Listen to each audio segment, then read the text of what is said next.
Chers amis, bonjour. Je me trouve dans un parc ici, devant la Maison des Arts. Vous voyez ce qu'il fait l'homme?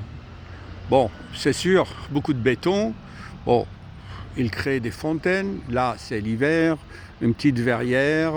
Tout ça, c'est très joli, c'est création. Parce qu'il a les organes pour apprécier et se délecter de ses créations, de sa créativité. Maintenant, vous allez me dire, mais alors, une fleur, regardez, appliquons ma bioméditation par réflexion intelligente et observationnelle. Observez.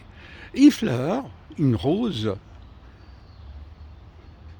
eh bien, elle fait des belles couleurs, des parfums, des arômes. Et pourtant, elle n'a pas les organes pour apprécier ses propres couleurs. Elle n'a pas des yeux. Elle n'a pas de nez pour sentir les parfums qu'elle synthétise, qu'elle crée. Elle n'a pas... Elle ne ressent pas quand elle crée des feuilles aussi délicates. Alors, qu'est-ce que vous en pensez? Réfléchissez. Comment alors la fleur va ressentir et va prendre conscience de ce qu'elle a créé? Et elle n'a pas les organes pour cela. Voilà une méditation. Maintenant, il y a souvent des stupidman qui disent « Oui, dans votre livre, c'est un fourre-tout, vous mettez tout. » Mais ce sont des imbéciles car ils n'arrivent pas à trouver le fil d'Ariane. J'ai bien dit dans des chapitres de mon livre que ce sont les êtres essentiels de la nature qui créent ces formes, ces couleurs, ces parfums, ces arômes, qui organisent la plante de telle façon à ce qu'il ait une forme. Ce sont les êtres de la nature. Il y a beaucoup de médiums et dans le temps, les humains les voyaient, ils avaient la sensation, l'impression.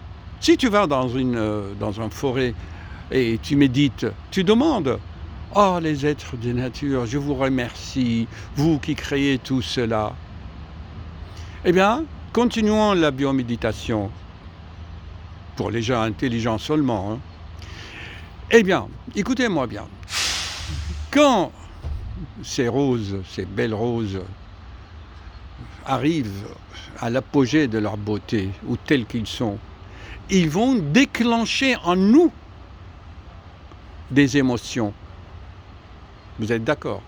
Et comme je l'explique que nos émotions sont des vibrations électromagnétiques, donc spirituelles, eh bien, vous savez bien que les plantes sont sensibles aux ondes électromagnétiques.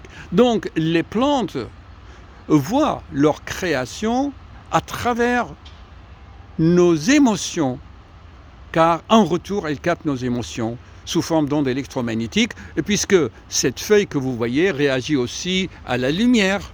Donc elles réagissent à la lumière du soleil, aux ondes magnétiques. Les papillons sont attirés par les couleurs ultraviolettes.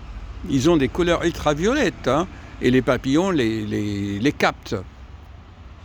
Donc, les roses déclenchent à nous une émotion d'amour, de gratitude, et en retour, ils captent ces ondes. Et les êtres essentiels de la nature sont gratifiés ainsi.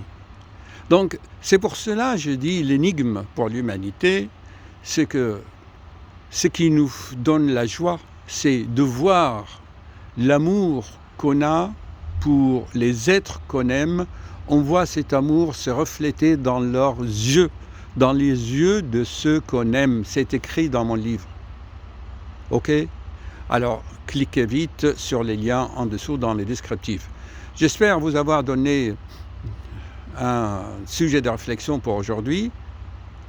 D'accord? Je me répète, les roses, les fleurs créent des couleurs, synthétisent des arômes, et pourtant ils n'ont pas les capteurs Ils n'ont pas de nez, ils n'ont pas des yeux pour voir ce qu'ils font. Mais alors, comment ils le font et pourquoi? Ok? Bien, à méditer. Merci.